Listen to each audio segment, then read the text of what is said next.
Aston Villa drawing with Liverpool was monumental, really, wasn't it? And I'm sure as a Villa fan, Miles, you'll be kicking yourself at that missed penalty from Ollie Watkins, because what could have been? I mean, that would have secured United's Champions League space for a start.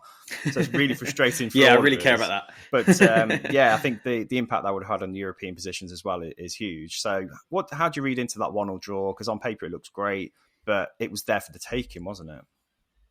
We were outstanding. I'm gutted that we didn't get the 3 points, because actually a point at home to Brighton on the last day of the season then would have been enough to secure the Conference League for us. And actually winning against Liverpool would have vaguely kept us in the Europa League picture as well. That late goal kind of made things more tricky for us than we want them to be. We've got a harder fixture than Spurs have on the last day of the season, it's easy to say, but I'm really proud of it as a result. I think a lot of people would have expected Liverpool, on the run that they've been on, I think 7 wins in a row, and then playing them at Anfield with something to play for as well. Let's not forget, Liverpool were fighting for that Champions League place.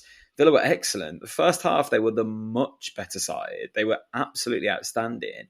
And then in the second half, they deployed the same tactic that they deployed against Spurs, of a really high defensive line, which is so risky against a team like Liverpool, with the likes of Salah and Trent being able to pick a pass. But they just dealt with it so well. Mings was absolutely outstanding again. I think a few people thought he should have been sent off for a challenge on Gakpo, but it's laughable that you'd consider that a red card when you think of Jota's challenge on Kane a few weeks ago that went unpunished. There was one for Villa where Luca Dean took a stud in the eye, and that was unpunished.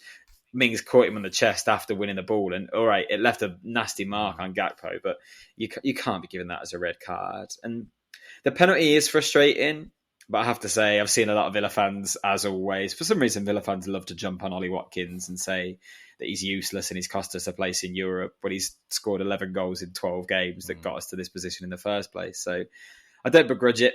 I wish someone else took the penalty. He's got a terrible penalty record, to be fair to him. I think he's missed 5 out of 9 penalties he's taken, which I can't believe he had the ball in his hand, to be honest, with some of the players that are on the pitch. But what a point.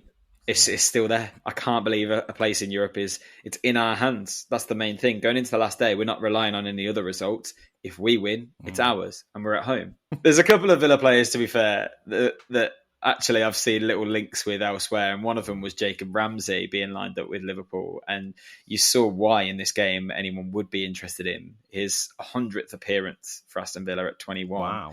A phenomenal finish for the goal, but you also saw what it meant to him. Watching him shush the Kop end was absolutely fantastic.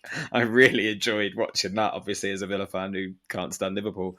And the impact that he's had this season, I think a lot of people assumed that he was kind of Steven Gerrard's pet project, and when Unai Emery came in, maybe he'd be one of the names that got replaced.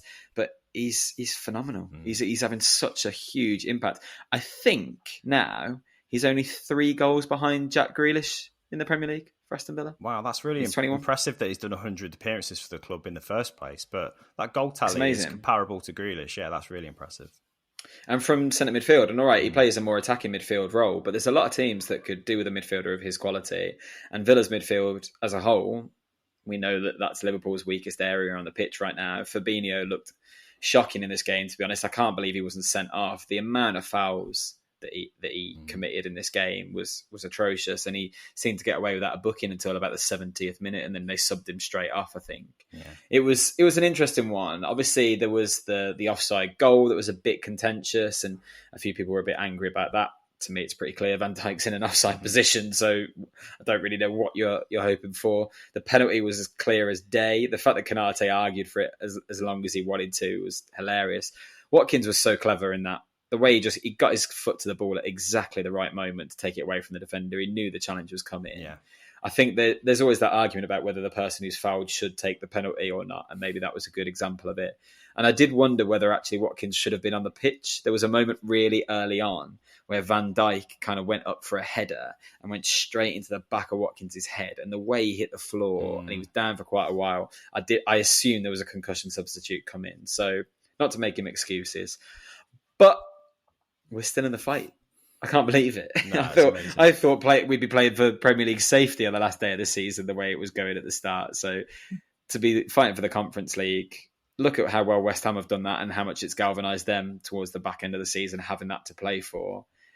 Villa would be favourites for it if they went into it next season, let's be honest. Yeah. Well, this is another testament to how changing a manager at the right time can make a big influence on the way a club has its season, because the turnaround under Unai Emery has been just phenomenal.